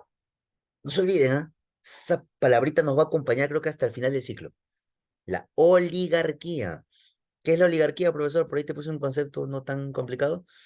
Es un grupo pequeño de personas que tienen mucho poder económico y que controlan la política, la sociedad, el gobierno de un país. Otra vez, grupo pequeño de personas, son pocos, que van a controlar la economía, la política, la sociedad, la educación, la cultura, eh, prácticamente todo. Esa es la oligarquía peruana. ¿Y sabes quiénes eran ellos? Los dueños de grandes haciendas en la costa peruana, los dueños de grandes territorios, terratenientes se les llama, dueños de enormes haciendas. ¿Quiénes eran estos dueños de enormes haciendas? No sé si te suena la frase. Eran los ex consignatarios. Profesor, los consignatarios no eran los que vendían el guano por nosotros, que al final nos estafaron y se quedaban la plata, ¿no te acuerdas de ellos? Ya. Ellos son la oligarquía peruana. Profesor, esos ex consignatarios no eran los del partido civil. Y sí, eso es la oligarquía. Profesor, y ya por si acaso estoy pensando mal, ellos no fueron los que le dijeron a sus trabajadores, ayuden al ejército chileno para acabar con Cáceres. Y sí, son ellos. Ya. Esa oligarquía es la que va a gobernar el Perú en esos 20 años. Ese partido civil, ¿te acuerdas que tenía vergüenza y dijeron, no, por ahora no nos conviene gobernar y estaban esperando el momento para volver? Van a volver a gobernar en esta república aristocrática. Ya cuando la gente se había olvidado de que ellos nos llevaron a la derrota, a la guerra, ¿no? Y ahí vuelven al gobierno. ¿Qué es la república aristocrática, jóvenes? En una imagen, esa es la república aristocrática. Una etapa en la que la clase alta va a hacerse más rica todavía de la que ya era, ayudados por el propio gobierno. ¿Por qué el gobierno los ayuda? Porque ellos son los que están gobernando, pues ellos mismos gobernaban. Pero también al mismo tiempo es una etapa en la que a la clase más necesitada la van a dejar de lado, ¿no? Unos ricos se hacen más ricos y los que ya no tenían mucho se van a hacer más pobres todavía. La República Aristocrática es una etapa de enorme división social, bastante división social, muy notoria, ¿no? Y eso comienza con el segundo gobierno de Nicolás de Piero, ¿no? ¿Qué características tenemos en la República Aristocrática, juventud? Para hacerlo sencillo, el partido civil va a volver a dominar la política. Por eso a este periodo también se le conoce como segundo civilismo del Perú, el segundo civilismo del Perú.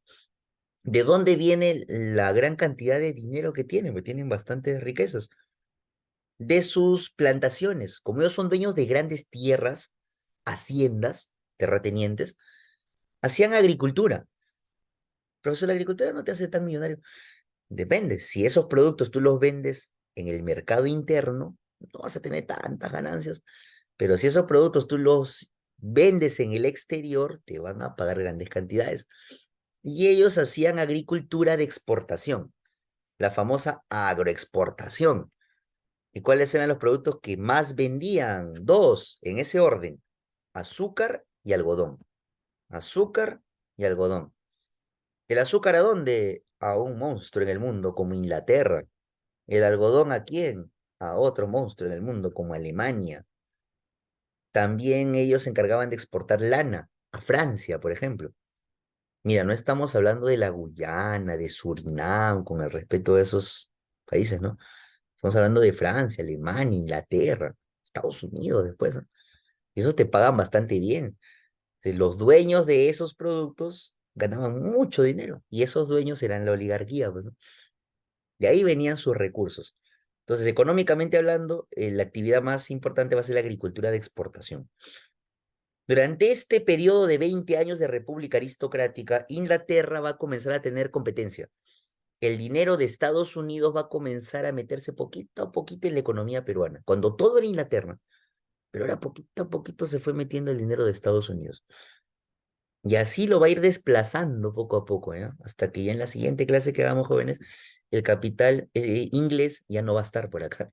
Los estadounidenses le dijeron, úchale, úchale, yo voy a entrar ahora. ¿Qué otra característica tenemos?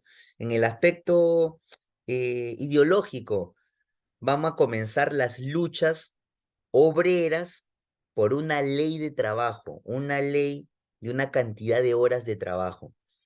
Los obreros van a comenzar a reclamar su ley de 8 horas de trabajo, que hasta el día de hoy tenemos. Para esas luchas se organizaron en sindicatos. Por primera vez aparecen los sindicatos en el Perú, los grupos organizados de trabajadores que exigen sus derechos, ¿no? A esas luchas obreras en sindicatos vamos a agregarle las ideas anarquistas. La anarquía va a llegar con fuerza al Perú. Esa anarquía la va a traer acá al Perú Manuel González Prada, que hace rato lo vimos, ¿no? A Manuel González Prada se le llama por eso el padre de la anarquía en el Perú. La anarquía es el sin gobierno, ¿no? El luchar contra las leyes, ¿no? Un diario va a ser el que más va a apoyar estas luchas obreras. Un diario donde escribía González Prada, llamado La Protesta. Hasta en el nombre, pues, muchachos, ¿no? La Protesta, ¿no? Y ahí tienes por ahí varios datos que han venido en exámenes de admisión, ¿no? El llamado padre de la anarquía en el Perú, González Prada, el diario que apoyó las luchas obreras, La Protesta, la forma de organización para esas luchas, sindicatos. Entonces, con todo eso se va a formar la República Aristocrática. Nos falta solo un aspecto, el aspecto social. En el aspecto social, lo que ya te comenté, había una enorme desigualdad, una enorme exclusión de las mayorías, enorme exclusión de las mayorías. ¿Quiénes eran las mayorías? Los campesinos o indígenas, como se les seguía llamando, aunque el término correcto es campesinos. ¿Quiénes estaban en la clase alta? La oligarquía peruana, ya te comenté quiénes eran, y los terribles gamonales. Los gamonales eran los dueños de tierras, pero ya no en la costa, en la sierra del Perú. Y eran unos abusivazos, ¿no? Estos gamonales invadían las comunidades campesinas, las tierras de los campesinos, que pobres no tenían quien los defienda, y se las agarraban. Los gamonales tomaban las tierras de las comunidades campesinas. Profesor, ¿y por qué un campesino no va a denunciar? Pues no, porque si tú haces la denuncia va a llegar a la oligarquía. Y la oligarquía tenía un pacto con los gamonales para ayudarse mutuamente y controlar el Perú. Prácticamente un campesino, jóvenes, era un fantasma. No tiene partidas de nacimiento, sus comunidades no están registradas. Si hoy, amiguito, amiguita que me escuchas, alguien toca la puerta de tu casa y te dice, vengo a ocupar este lugar, es mi casa, ¿cómo demuestras tú que es tuya? ¿Cómo demostrarías tú que una propiedad te pertenece? Sacas un documento, ¿no? Algo llamado título de propiedad, o un documento donde dice que tú estás alquilando de repente ese lugar, o sea, que es tuyo, ¿sí o no? Con papeles, Jesús, exactamente. El campesino no tiene eso. Entonces, cuando venía un gamonal abusivazo y decía, estas tierras ya no son tuyas, por cierto, son mías, ¿ah? No tenías cómo defenderte.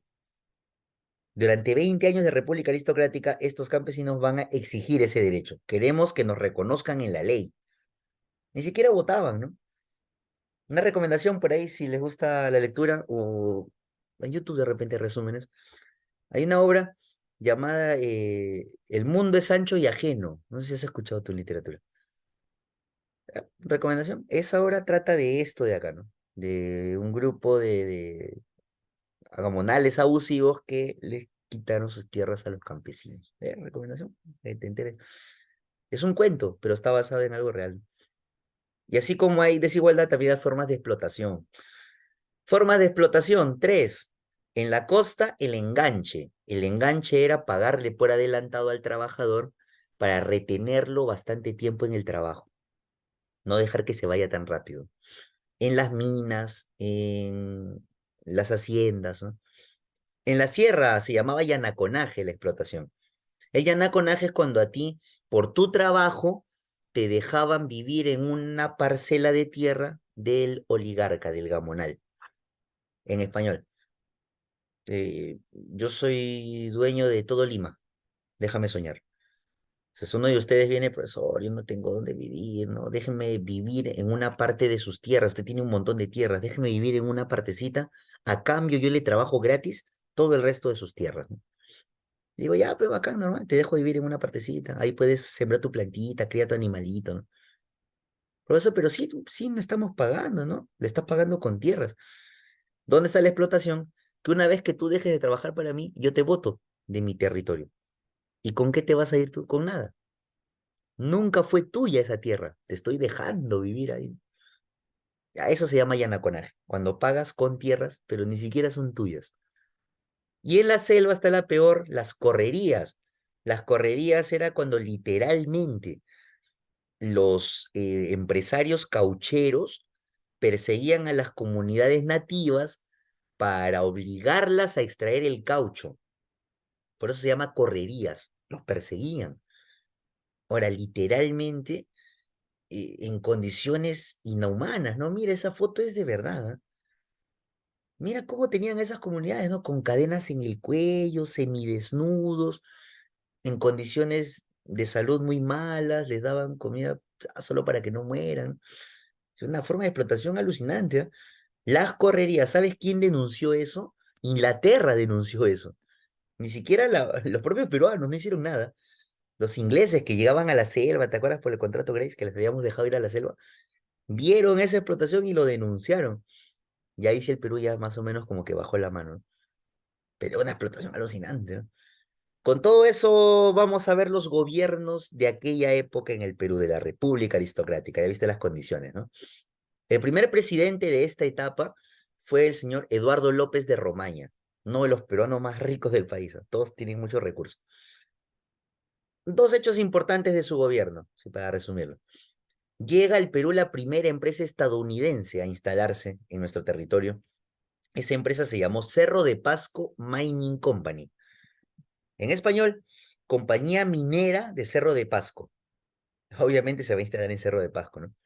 Profesor, ¿y qué extraía? Cobre, bastante. Gratis, no, nos van a pagar, nos van a pagar. Ahora, nos pagaban no tanto porque el gobierno había creado una ley llamada Código de Minería. ¿Y eso qué es? El Código de Minería dice, una empresa con muchos recursos que venga al Perú, que invierta en buscar metales, se los puede llevar. O sea, si llegas a encontrar metales en algún yacimiento peruano, como tu empresa lo has encontrado, te los puedes llevar a muy bajo precio, con tal que le pagues una parte al Perú. ¿Por qué hacemos una locura así? Porque nosotros no podíamos encontrar esos metales. Sabemos que están ahí, pero no tenemos la maquinaria, no tenemos las herramientas para hacerlo. Entonces tuvimos que llamar la atención de las empresas importantes, ¿no? Y el Cerro de Pasco le gustó. Oye, qué bacán. O sea que si yo voy, invierto y me encuentro algún metal, me lo llevo a bajo precio. Sí, sí, esa es la condición. Y llegó el Cerro de Pasco Mining Company. Hasta el día de hoy, 2023, están ahí en Cerro de Pasco. Siguen ahí. Y otro problemita que surge en este gobierno es un problema limítrofe. Nunca faltan, muchachos. ¿Y ahora con quién tenemos problema? Con Bolivia. Bolivia le estaba reclamando una parte del territorio al Perú. Para variar, Bolivia sacó un mapa, quién sabe de dónde, y dijo, oye, Perú, mira, esta partecita al costado de Puno, en realidad me toca a mí. Perú dice, no, no, estás loco, Bolivia. Sacamos nuestro mapa, y dice, no, esa parte es del Perú. Y Bolivia, no, no, estábamos por pelearnos. Profe, tanta cosa. Les hacemos la guerra, pues, ¿no? Si por último nos dejaron solos en la guerra contra Chile, es nuestra oportunidad de vengarnos, hay que hacer la guerra, ¿no? Pero jóvenes, no te olvides quién nos está gobernando. Nos gobierna el Partido Civil. Y tú te preguntarás, ¿y que el Partido Civil tiene un trauma llamado guerra? Ya pasaron por una derrota horrorosa contra Chile. Y el Partido Civil lo último que quiere es otra guerra. Entonces no vamos a ir a guerra con Bolivia, lo vamos a resolver con un tratado, el tratado Osma Villazón. ¿Y sabes lo que dice ese tratado? Vamos a llamar a Argentina para que Argentina decida de quién es este territorio por el que nos estamos peleando. Argentina, como tú eres neutral, tú no vas a apoyar a ninguno, tú decides. A ver, ¿de quién es ese lugar? Y Argentina comenzó a hacer sus estudios y va a demorar un poquito y en unos añitos vamos a ver qué dijo, ¿ya? Argentina va a ver a quién le toca. Termina el gobierno de Eduardo López de Romaña y viene a gobernar el peruano más rico que había en el país en ese momento. La familia Candamo era la más poderosa que había en el Perú. Manuel Candamo era el peruano más rico. Aunque su gobierno duró muy poco, mira, casi nada, ¿no? ¿Qué pasó? Manuel Candamo tenía una idea. Él quería construir un montón de ferrocarriles y creó una ley llamada Ley de los Ferrocarriles. Lamentablemente, y por eso su gobierno duró muy poco, murió. Murió a los pocos meses de tener su gobierno. Tenía un problema en el páncreas. y murió. Su médico le dijo, vete a una ciudad de altura, te va a ayudar. Manuel Candamo fue a Arequipa y ahí se murió más rápido, el destino. Entonces, como no tuvo mucho tiempo de gobierno, solamente se llegó a hacer un ferrocarril. Pero ese ferrocarril fue muy interesante porque era el primer tranvía eléctrico de la historia del Perú. El primer tranvía eléctrico, Lima Chorrillos. ¿Ese tranvía eléctrico que usaba? ¿Carbón o vapor? Ninguna. Electricidad, ¿no? Novedoso, nuevecito. Lamentablemente solamente se hizo uno, ¿no? No se pudo hacer más. Manuel Candamo murió, como te dije, y si muere un presidente, ¿quién lo tiene que reemplazar, jóvenes? Fácil, ¿sí o no? El vicepresidente. Pero ese vicepresidente ya había muerto antes que Manuel Candamo. O sea, parecía un gobierno maldito, ¿no? Todos los que tenían cargo morían.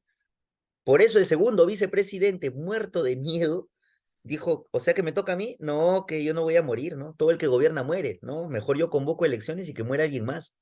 Y convocó elecciones. Se llamaba Serapio Calderón. Le dio miedo, ¿no? Que muera otro.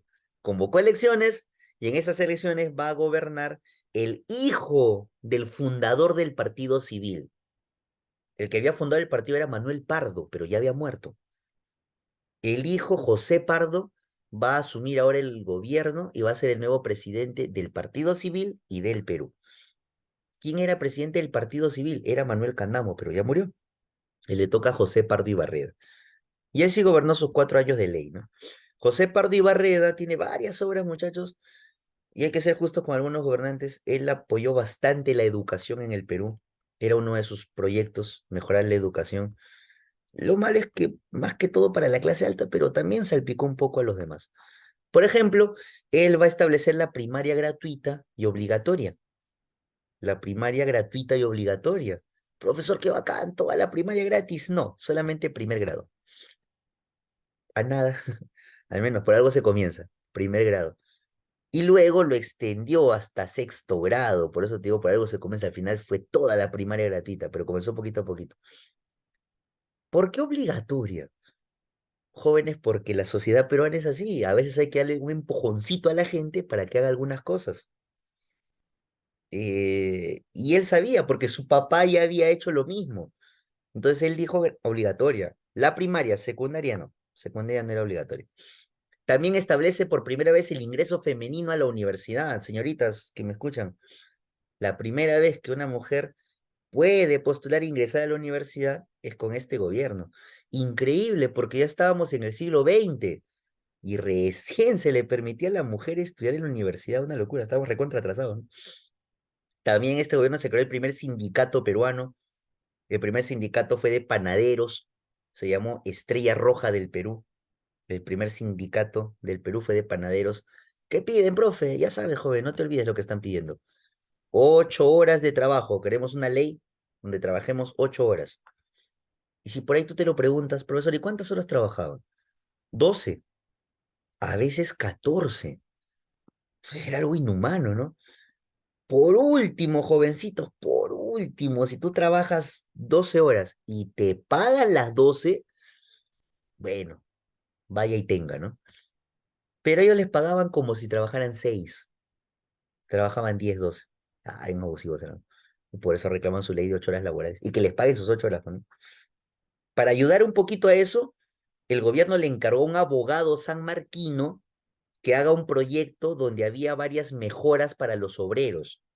Ese proyecto se llamó Proyecto Manzanilla. No tiene nada que ver con la hierbita, con el filtrante, ¿no? Se llama así porque el abogado se llamaba Matías Manzanilla. Varias cositas a favor de los obreros. Una de esas era la ley de 8 horas laborales. Lamentablemente el Congreso no quiso promulgar el proyecto. ¿Por qué el Congreso no quiere? Porque los congresistas varios eran los dueños de esas fábricas. Entonces, si ellos lo aprueban, van a tener que pagarle pues solo 8 horas al obrero. Entonces, no querían, bloquearon el proyecto.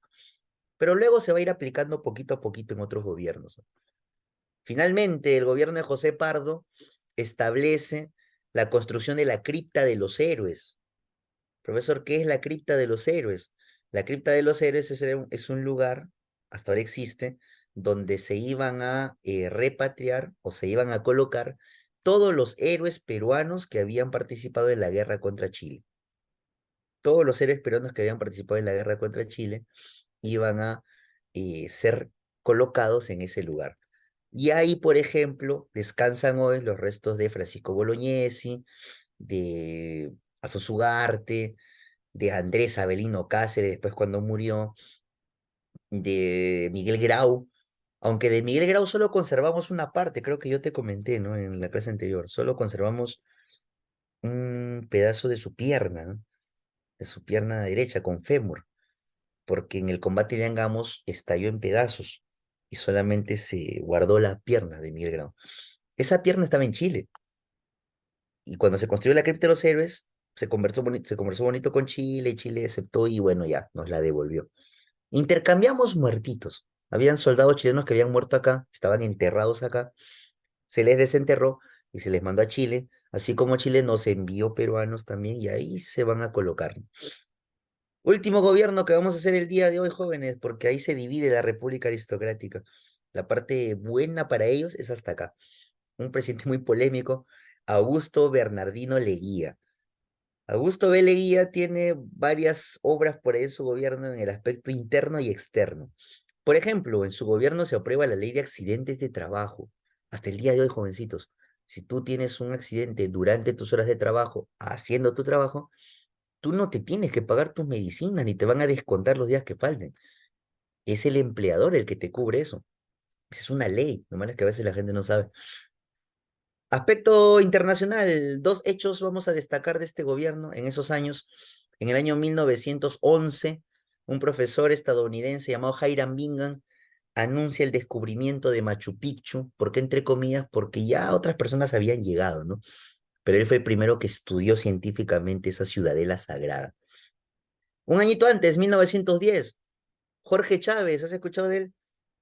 Realiza la hazaña de la aviación mundial. ¿Qué es eso? La primera vez que un aviador logró cruzar con éxito los Alpes europeos, las montañas enormes de nieve entre Suiza, Italia y Francia.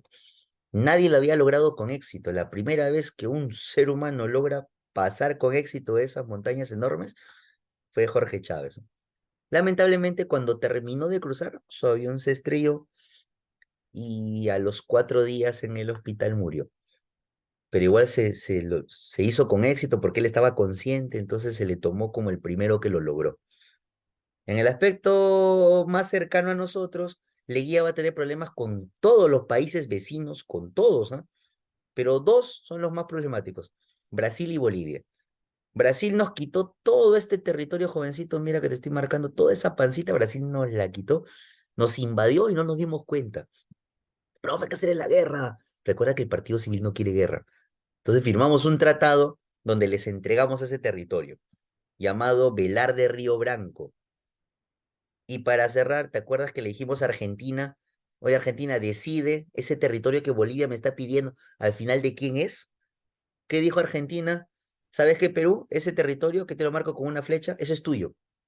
Argentina dijo así, ¿ah? Perú, eso es tuyo. Y Bolivia no aceptó. Y como no queremos guerra, ya sabes que Bolivia, qué pesado, ya quédatelo, no importa, te lo regalo. Y se lo entregamos en un tratado llamado Polo Bustamante. Ay, ay, ay, Perú, pero bueno, ahí hacemos una división porque los siguientes gobiernos ya no van a ser tan cercanos a la República Aristocrática, ¿ya? Pues ya es en el otro tema. Marquemos nuestras preguntillas que tenemos para hoy. Etapa que continúa después de la Guerra del Pacífico, jóvenes, fácil, ¿no? Coincidió encima con el segundo militarismo. Esa es la etapa donde el Perú intenta reconstruir su territorio, ¿no? Y a eso se le ha llamado reconstrucción nacional. El principal objetivo del contrato Grace, polémico también, ¿cuál era ese objetivo? Tratar de saldar los 51 millones de libras esterlinas que le debíamos a los británicos, ¿no? Si por ahí busquemos esta alternativa. Ah, mira, ahí en la alternativa dice pagar la enorme deuda externa que teníamos. Al final se pagó, pero entregamos un montón de cosas, ¿no? Muy bien, señorita Betty, usted acaba de contestar una pregunta de examen de admisión de San Marcos. Esa fue pregunta de examen de admisión. Tres. El principal problema que afrontó el primer gobierno de Andrés Avelino Cáceres, jóvenes, se los estuve repitiendo durante la sesión de hoy, También pregunta de admisión de San Marcos y de la UNI. El problema más grave que teníamos que enfrentar, la circulación por ahí de una moneda que no valía nada, pues, ¿no? Que al final Cáceres la cambió. Y eso está muy bien hecha en nuestra alternativa B, el billete fiscal que no valía nada, ¿no? Ah, muy bien, señorita Betty. Cuatro, Eduardo López de Romaña firmó un tratado para no tener una guerra con Bolivia y donde elegimos a Argentina, oye, tú decides. Ese tratado es el tratado Osma-Villazón. Osma-Villazón. Y en las cinco, para terminar, la instalación de varias fábricas con capitales de Estados Unidos y de Inglaterra durante la República Aristocrática perjudicó, o sea, provocó la quiebra de, cuando comenzaron a llegar grandes capitales extranjeros y enormes fábricas se instalaron, los que salieron perdiendo fueron los pequeños artesanos peruanos, ¿no? Como que tú tengas tu bodeguita en tu barrio y se instala un enorme totus o plaza B al costadito. Complicado. Algo así le pasó a los artesanos, ¿no? Hasta acá nuestra República Aristocrática, nos falta un poquito, pero lo vamos a complementar con la siguiente sesión. Listo, jóvenes, muchas gracias a todos por quedarse como siempre hasta ahora. Gracias por la sesión de hoy. Nos veremos la siguiente semana, ¿sí? Cuídense mucho. Hasta la próxima clase. Adiós.